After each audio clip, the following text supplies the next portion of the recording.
آج سے ہزاروں سال قبل پہلے کی بات ہے کہ ملک بابل میں ایک بادشاہ کی حکومت تھی جس کا نام نمرود تھا۔ نمرود ایک انتہائی ظالم اور سرکش شخص تھا۔ اس نے خدا ہونے کا جھوٹا دعویٰ کر رکھا تھا اور جو کوئی اسے خدا نہ مانتا وہ اس پر انتہائی ظلم و ستم کرتا۔ نمرود خود بت پرست تھا اور اپنی سلطنت میں بتوں کی اشاعت کیا کرتا تھا اور اس کا محل بتوں سے بھرا ہوا تھا۔ اللہ پاک نے نمرود اور بابل کی طرف حضرت ابراہیم علیہ السلام کو مبعوث فرمایا۔ آپ نے اسے دین حق کا پیغام سنایا اور اللہ کی طرف آ جانے کی دعوت دی، لیکن نمرود ایک انتہائی سرکش اور غرور میں ڈوبا ہوا انسان تھا۔ اس نے دین حق پر چلنے سے انکار کر دیا تو حضرت ابراہیم علیہ السلام فرمانے لگے، میرا اللہ تو وہ ہے جو زندہ کرتا ہے اور موت دیتا ہے۔ تو نمرود کہنے لگا کہ میں بھی زندہ کرتا ہوں اور مارتا ہوں۔ تو حضرت ابراہیم علیہ السلام فرمانے لگے، میرا اللہ مشرق سے سورج نکالتا ہے اور مغرب میں غروب کرتا ہے، اگر تو خدا ہے تو مغرب سے سورج نکال کے دکھا۔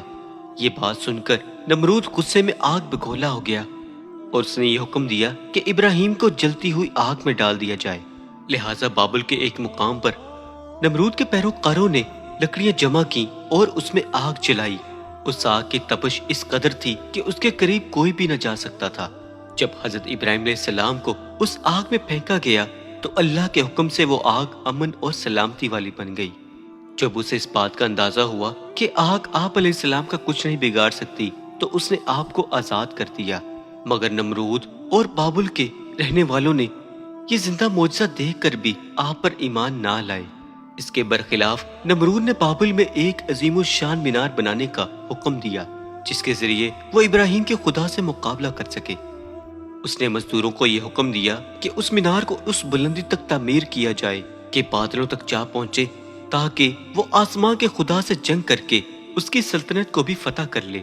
جب یہ مینار تعمیر ہوا اور بادلوں کو چھونے لگا تو نمرود اس مینار پر چڑھ کر خدائی کا دعویٰ کرتا تھا اور لوگوں کو دیکھ کر آسمان کی طرف دیکھتا اور للکارتا کہ آسمان کا خدا لوگوں کو کچھ جواب نہیں دے رہا کیونکہ وہ میرا مقابلہ نہیں کر سکتا۔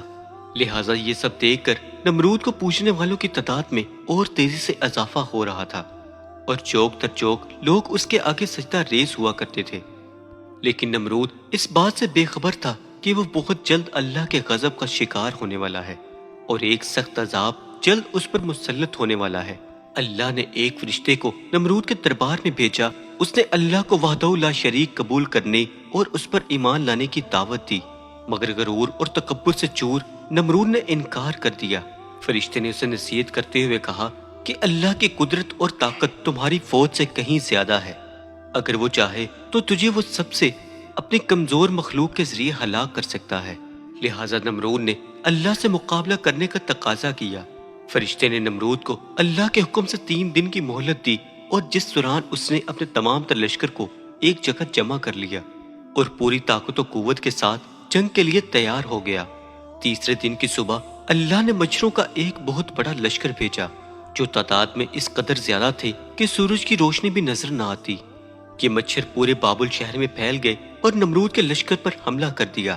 مچھروں نے نمرود کے سپاہیوں کا خون چوس لیا اور گوشت چاٹ گئے اور ان لوگوں کی صرف ہڈیاں باقی رہ گئیں، اور ایک مچھر نمرود کے ناک میں داخل ہو گیا اور ناک کے راستے دماغ میں گھس گیا اور اس کا مغز کھانے لگا اور درد سے بے حال ہونے لگا۔ اس نے اپنے ایک سپاہی کو اس تکلیف سے نجات کے لیے اپنے سر پر ڈنڈا اور تھپڑ مارنے کو کہا۔ جب یہ لوگ نمرود کے سر پر ڈنڈا مارتے تو یہ مچھر کاٹنا چھوڑ دیتا، جب جوتا یا ڈنڈا نہ پڑتا تو یہ کاٹنا پھر شروع کر دیتا۔ حالت اس قدر غیر ہو گئی کہ اس کے دربار میں جو شخص بھی آتا تو وہ اسے اپنے سر پر جوتے مارنے کو کہتا، اور یوں اسے تقریباً 400 سالوں تک جوتے اور ڈنڈے پڑتے رہے، اور خدائی کا دعویٰ کرنے والا اتنا بڑا بادشاہ ذلت کی موت مر گیا۔